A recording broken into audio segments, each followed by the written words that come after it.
Olá, sejam todos muito bem-vindos a mais o culto da Jubá, que agora a gente inicia mais uma reunião. E eu quero dizer que nós estamos felizes, que eu estou feliz de poder estar aqui, porque apesar das condições sociais atuais, nós podemos nos reunir, mesmo que por conexões online. Então, vamos dar início e que vocês se sintam em paz, que vocês possam descansar aí, um lugar que vocês realmente possam refletir, descansar e adorar o nosso Senhor. Eu vou orar e logo mais vou fazer uma pequena reflexão e logo passo para o louvor. Oremos. Senhor, meu desejo é que nessa noite ou qualquer horário que a pessoa estiver assistindo, que cada pessoa estiver assistindo a este culto, que a Tua palavra possa encontrar, Senhor, alento e morada no coração de cada um. Nós sabemos que a letra pela letra, ela não produz vida, Senhor. Por isso que nós rogamos e suplicamos que o Senhor venha aqui agora e que o Senhor esteja no coração, que o Senhor toque no coração de cada pessoa no momento que ouvir tudo que nós fizermos aqui. Porque nós sabemos, Senhor, que se o Senhor estiver conosco, que se o seu Espírito, Senhor, estiver conosco, a Tua palavra irá produzir vida na vida de todos aqueles que escutarem.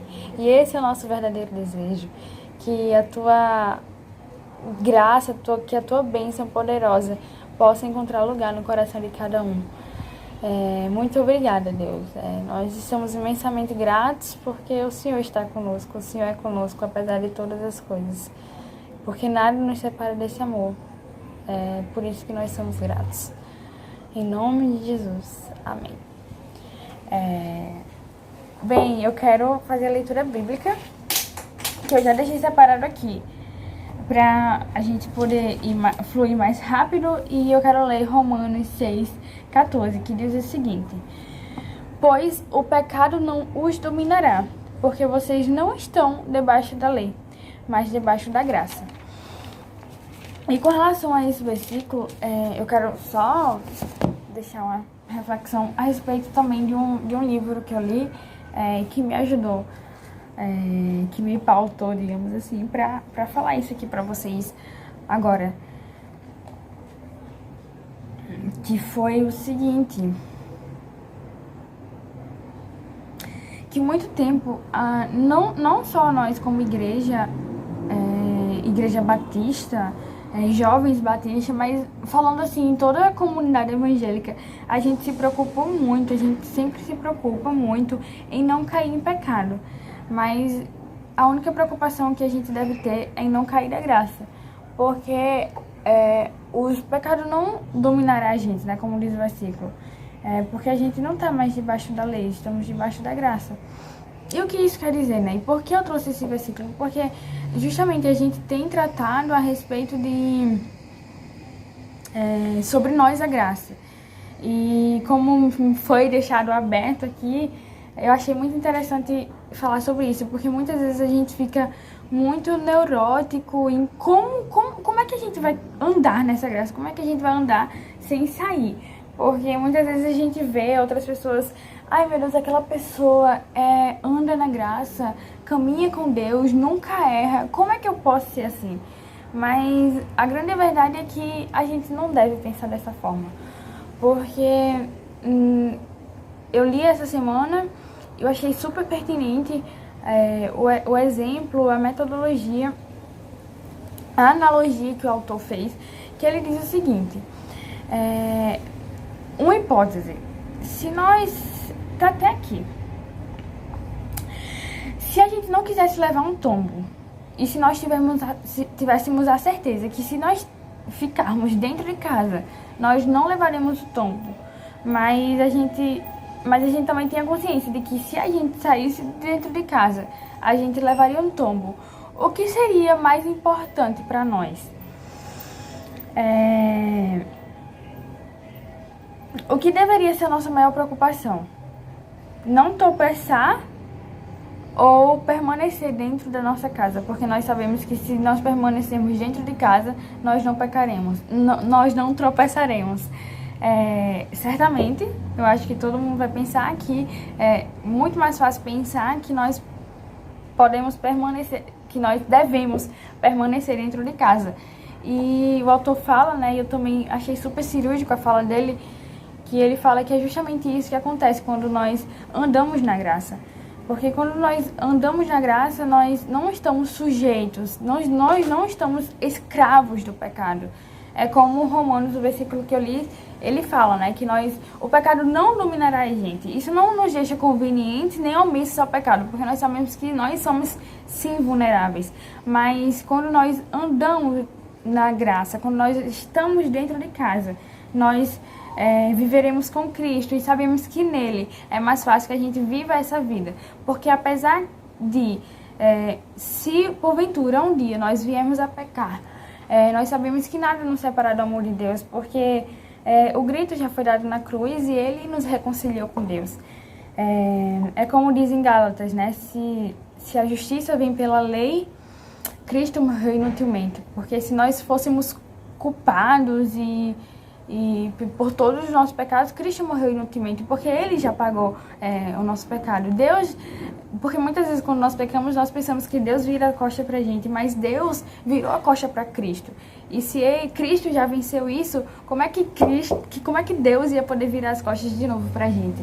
Então, eu acho que a gente deve ter essa consciência sempre, de que a gente não deve decair da graça, que nós andamos na graça, que nós estamos inseridos na graça e que nada, nem anjos, nem demônios, nem altura, nem profundidade, nem qualquer outra coisa que há no mundo pode nos separar desse amor, que pode nos separar dessa graça. Então, é essa reflexão que eu queria deixar para vocês. Como eu falei, isso não nos deixa convenientes, nem omissos a qualquer pecado. Mas é tendo a consciência de que nós já somos perdoados, que nós somos justificados, que Cristo já nos perdoou, que nós venceremos, que será muito mais fácil a gente viver uma vida de constância, uma vida de amor com Deus. Não uma vida de escravidão, como muitos pensam, como os muitos vivem e como os muitos veem o Evangelho. Como uma vida de escravidão a Deus, como uma vida enfadada, como um fardo muito pesado de carregar. Mas a verdade é que o Evangelho não é nada pesado, que o Evangelho é leve. E quando nós conhecemos essa verdade, a verdade liberta, assim como diz em João. Então, que vocês possam conhecer essa graça que liberta, essa graça que não é nada enfadonha, essa graça que nos dá vida. Porque a palavra de Deus, ela vivifica. Então, que vocês realmente possam guardar essa reflexão no coração de vocês e que vocês possam propagar, começando pela consciência de vocês, que vocês possam ter consciência dessa graça e depois possam anunciar, porque esse é a nossa missão. Um beijo no coração de cada um abraço forte. Eu tô com muita saudade das nossas reuniões presenciais, porque pra mim não há nada melhor, assim, não se compara, mas que nós possamos estar reunidos sempre por meio de conexões online. Agora é com louvor. Olá, boa noite a todos. Que a graça e a paz do nosso Senhor e Salvador Jesus Cristo esteja no seu coração neste momento. Eu quero convidar você a se concentrar nesse período de louvor, né? Nesse presente que nós recebemos de Deus, de nosso Pai, que todo ser humano recebeu, que é a oportunidade de adorá-lo. Esse é um grande presente e que nós possamos abrir esse presente e usá-lo. Deus tem nos abençoado, nos guardado em muitos momentos em que a maioria desses momentos nós não percebemos. Então que você possa entoar cânticos, louvar, adorar em forma de canções a esse Deus que é tão bom, tão benigno, tão benevolente para com os seus filhos, que somos nós. Que você esteja atento, esteja concentrado, né? Esteja de coração aberto para ouvir o que Deus quer falar com você nesta noite. Então vamos usar o nosso fôlego, o fôlego que falta em tanta gente. Vamos usar o fôlego que está em nós para entoar louvores a Deus. Amém? João disse que importa que ele, Jesus, cresça e que ele, João, diminuísse. Que você possa entoar nesta noite louvores que digam, que passem esta mesma mensagem. Que Deus seja o seu universo. Que Deus seja tudo em você e você não seja nada. Essa é a mensagem que nós precisamos declarar nesta noite e que você possa estar de coração aberto para emiti-la em nome de Jesus.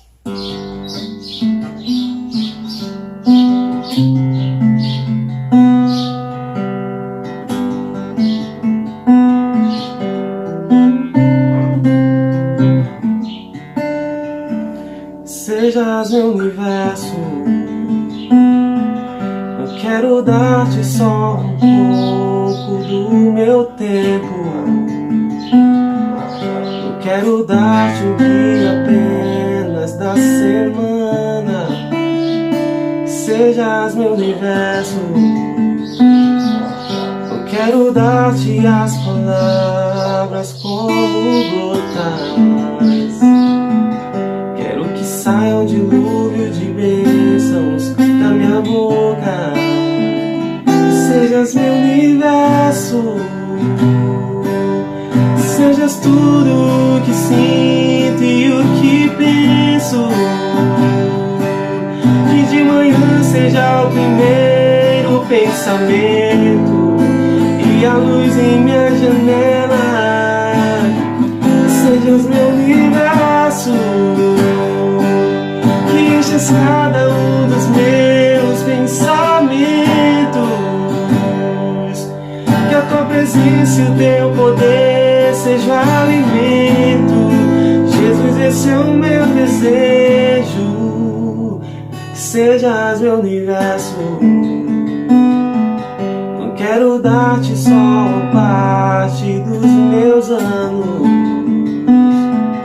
Te quero dono do meu tempo e dos meus planos. Sejas meu universo. Eu quero a minha vontade, quero agradar-te. E cada sonho que há em mim, quero entregar-te. Sejas meu universo, sejas tudo o que sinto e o que penso. Que de manhã seja o primeiro pensamento e a luz em minha janela. Sejas meu universo,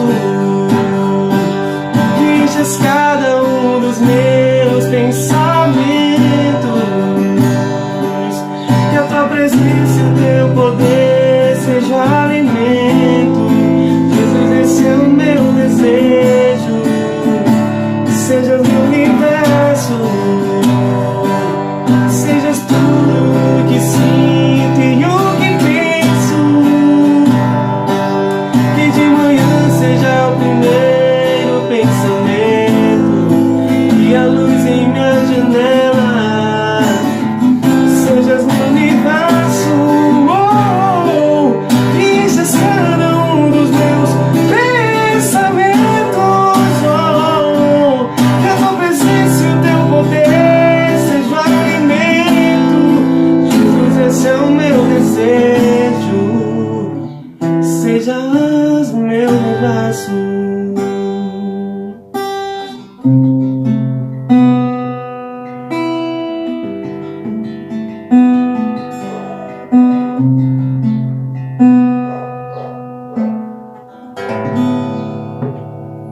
Amém. Que nós possamos colocar isto que nós cantamos em prática na nossa vida, no nosso dia a dia. Que isso possa ser verdade nas nossas vidas.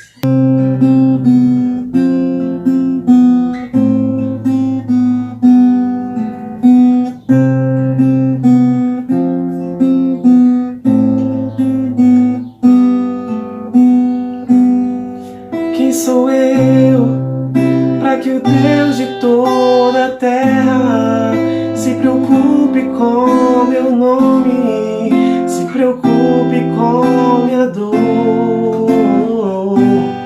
Quem sou eu para que a estrela da manhã ilumine o caminho deste duro coração? Não apenas por quem sou, mas porque tu és fiel. Nem por tudo que eu faça, mas por tudo que tu és. Eu sou como o vento passageiro que aparece e vai embora, como onda no oceano, assim como o vapor. E ainda escutas quando eu chamo, me sustentas quando eu clamo, me dizendo quem eu sou. Eu sou teu.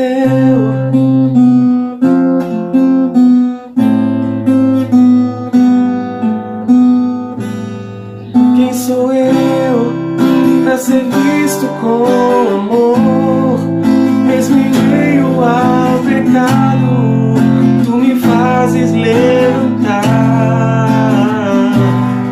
Quem sou eu pra que a voz que calma o mar e acaba com a tormenta que se faz dentro de mim?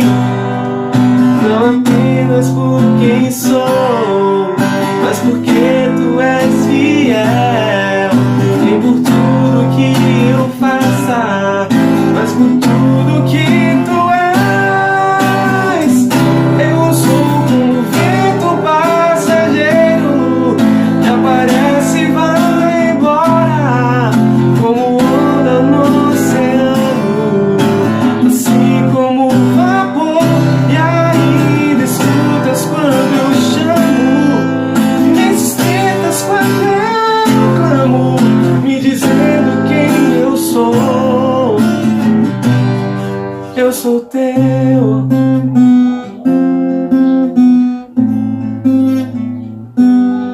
Eu sou teu.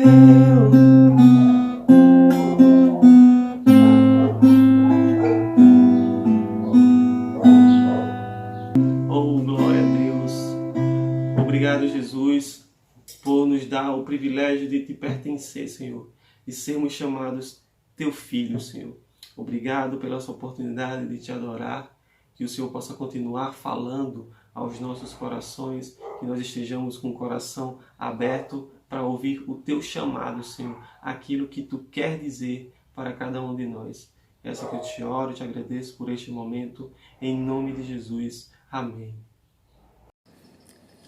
Olá a todos, quero saudá-los com a paz do Senhor, desejar a você e a sua família um tempo de paz, um tempo de saúde, né? Acima de qualquer coisa, que o nosso Deus possa estar abençoando você, né? O seu lar. E quero falar da alegria de estar aqui para trazer uma reflexão do Senhor para as nossas vidas, apesar da distância, mas cremos que estamos unidos em um só Espírito, né? Que Deus possa estar abençoando a sua vida. Nessa noite vamos estar refletindo no texto de João, no capítulo 3, do verso 22 ao verso 30. Peço que você abra e desde já esteja com o coração quebrantado e contrito, sedento por ouvir a palavra de Deus, né? Para que o nosso Deus possa, através do seu Espírito, estar falando aos nossos corações nessa noite. Vamos ler a palavra do Senhor em João 3, do 22 ao 30. Depois disso, Jesus e os seus discípulos foram para a região da Judéia. Ele ficou algum tempo com eles ali e batizava as pessoas.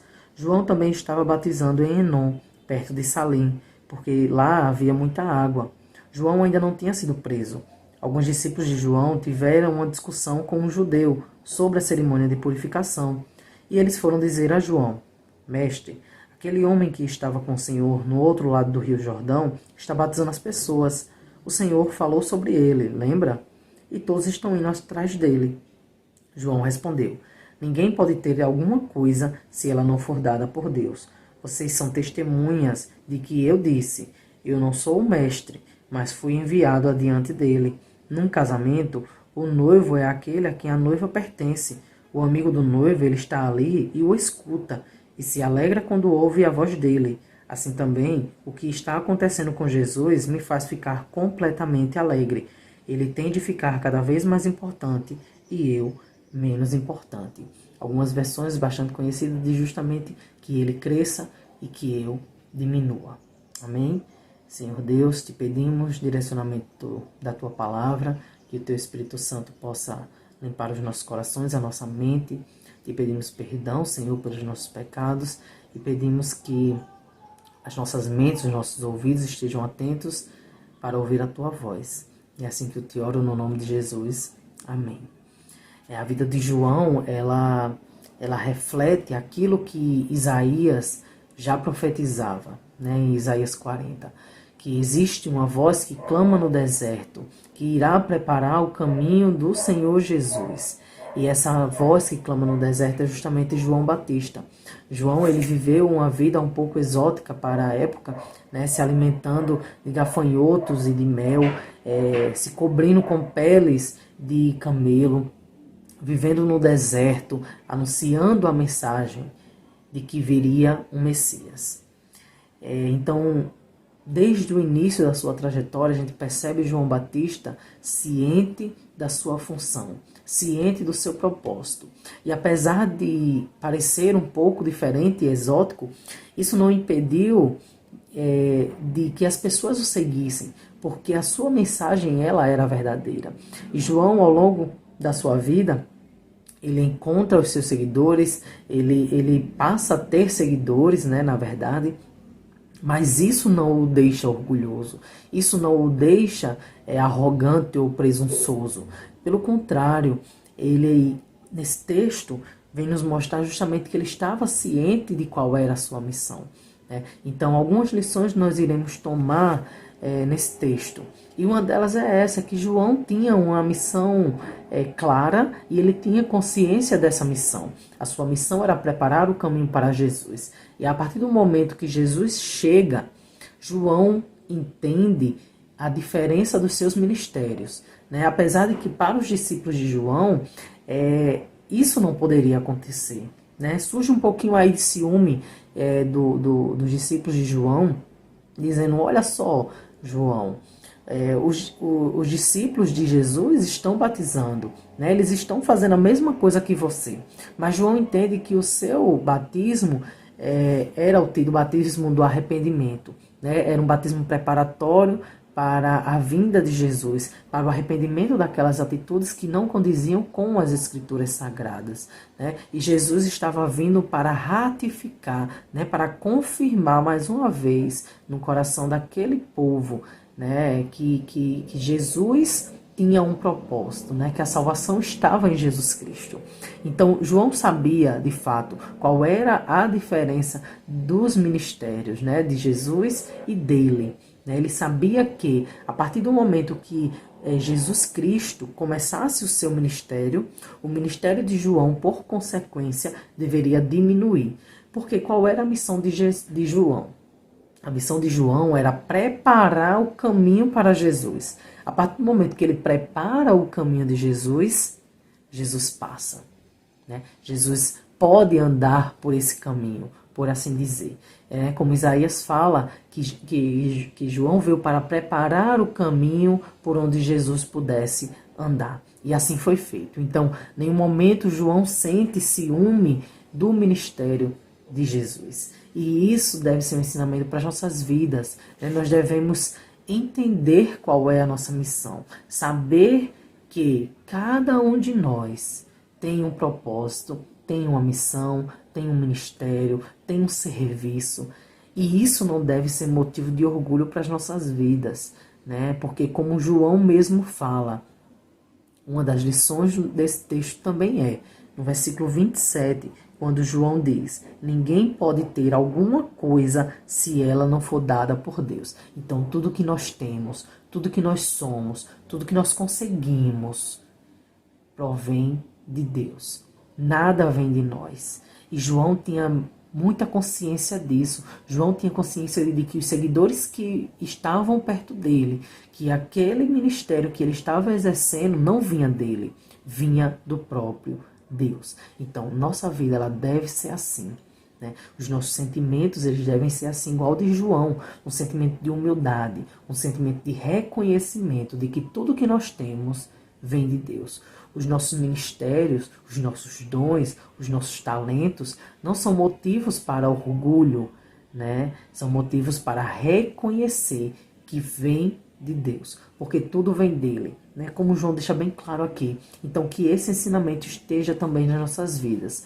João entendeu que era necessário que Cristo crescesse cada vez mais na sua vida, e na vida de todos, e que ele passasse a diminuir. Quando João fala disso, ele não está falando apenas do ministério dele. Quando João está falando que é importante que Jesus cresça e que eu diminua, ele não está dizendo, olha só, o meu ministério ele cumpriu a sua missão, agora é a vez do ministério de Jesus. Jesus agora vai exercer, vai continuar, vai começar o seu ministério, né?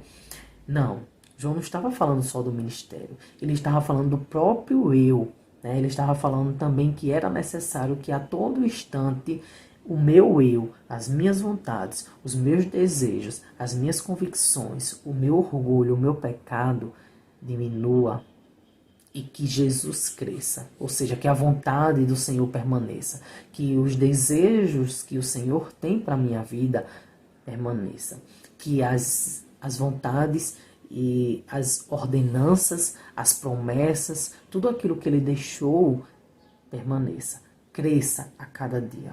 Esse precisa ser o nosso desejo também, a cada dia minimizar o nosso eu e maximizar o Senhor nas nossas vidas, o Cristo das nossas vidas, fazer com que o Senhor seja de fato o Senhor das nossas vidas em todos os aspectos, né? O Senhor ele não quer ser Senhor apenas da sua vida profissional. Você é um ser completo, você é um ser que tem uma família, que tem um emprego, que tem um estudo, que tem relacionamentos, né, que tem o seu eu pessoal, você com você mesmo, os seus sentimentos, os seus pensamentos.